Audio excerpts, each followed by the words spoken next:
يالله هي اللي بأمرك نعيش ونموت، يا خالق الدنيا وعالم مداها.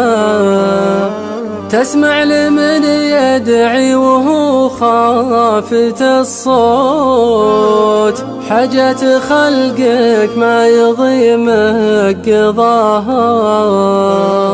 جاوبت نجوى من لقام جسمه الحوت، سبح وناب ورحمتك ما نساها.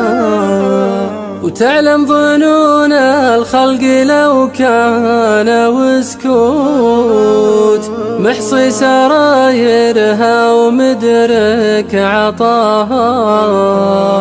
وتدري عن اللي فات واللي يبي يفوت، واللي بعد ما فات وش منتهاها.